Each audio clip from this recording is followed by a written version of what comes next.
Outrageous outlays on spectrum licenses leave operators with less money to invest in networks. No wonder Ericsson is no fan of the auctions taking place in some European countries. A lackadaisical rollout of 5G networks by cash-strapped operators would darken the Swedish equipment maker's sales outlook in its own European backyard. CEO Börje Ekholm has sounded increasingly worked up over the spectrum issue this year. During a phone call with analysts today, he delivered a stinging assessment of European authorities and their auction strategies. Regulators are trying to maximize revenues from spectrum auctions instead of considering the macroeconomic benefits from building out the telecom network, he said. The main offender remains Italy, which raised €6.55 billion, $7.4 billion, last year from the sale of 5G licenses, prompting talk of job cuts and network sharing deals among Italian telcos. But the 5G auction currently underway in Germany has already raised more than €5 billion, $5.7 billion, exceeding analyst and government forecasts, and caused similar rumblings. Last week, Timotheus Hodges, the CEO of German telecom incumbent Deutsche Telekom, said licensing costs would chew into the budget for mobile sites. That is probably not just scaremongering. Deutsche Telekom forked out €4.2 billion, $4.8 billion in capital expenditure in Germany last year, and it has pledged to spend the same amount in 2019 minus spectrum fees. Yet as things stood on Tuesday morning, it had bid more than €1.8 billion, $2 billion, for new spectrum licenses, or 43% of last year's capex budget. Unless it can persuade investors of the need to raise capital intensity, capex as a percentage of sales, something will have to give. Investors seem unlikely to be in the mood for any dividend-threatening splurge. Outside the U.S. market, capital intensity at Deutsche Telekom has already soared from 14% in 2013 to 20% last year, and that increase has not been accompanied by any meaningful improvement in mobile service revenues. Few shareholders are optimistic that 5G will boost customer spending.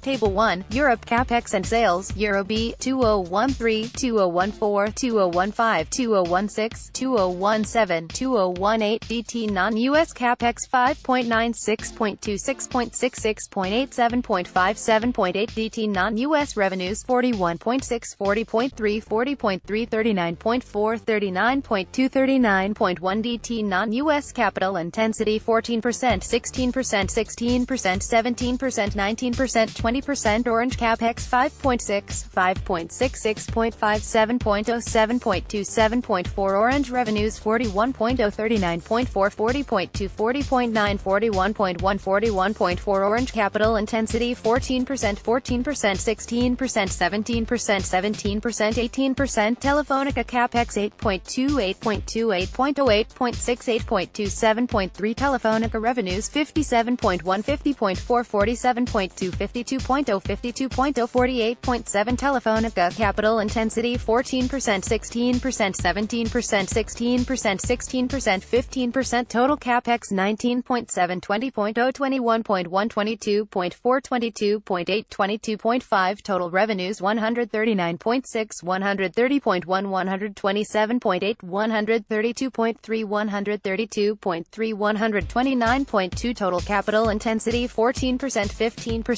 17%, 17%, 17%, 17% cost is not Ericsson's only concern, however. Helena Norman, Ericsson's chief marketing officer, complains that spectrum availability comes later in Europe than in other parts of the world.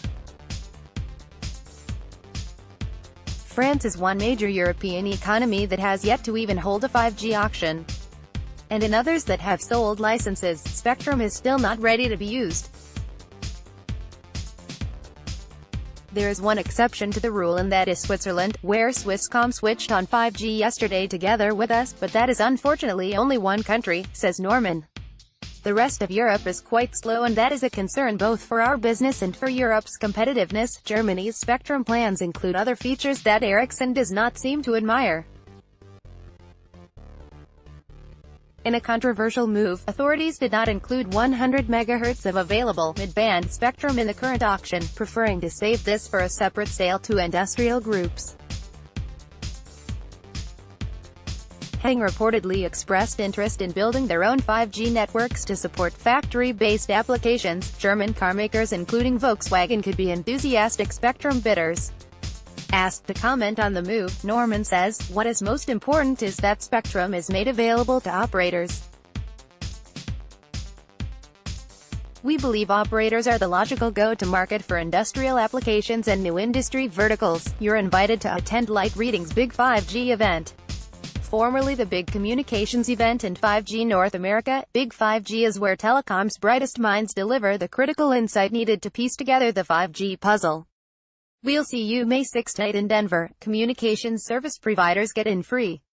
Both Ericsson and its telco customers would lose out if airwaves are eventually sold to non-telco organizations.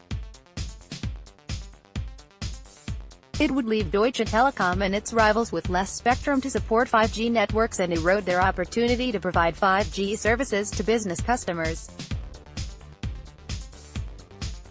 That could spell trouble for Ericsson, which is worried that serving carmakers or other businesses directly might aggravate the telcos. "When we provide connectivity to enterprises, we do it together with service providers," said Ericsson at this year's Mobile World Congress in Barcelona. "We don't think it is a good idea to compete with customers but much better to find a win-win solution." China's Huawei and Finland's Nokia appear to have no such qualms. Each maintains an enterprise division that caters to business customers directly. In selling network products to industrial groups, Ericsson's main rivals would have to tread carefully to avoid upsetting the telcos. But their enterprise strategies may represent a growth opportunity that remains unavailable to Ericsson. So far, however, there is little sign other countries will go down the same road as Germany. Ericsson will probably hope it stays that way. And for the sake of its German business, it will pray that 5G auction wraps up soon. Related posts, Ian Morris, international editor, Light Reading, 0, Let's block ads.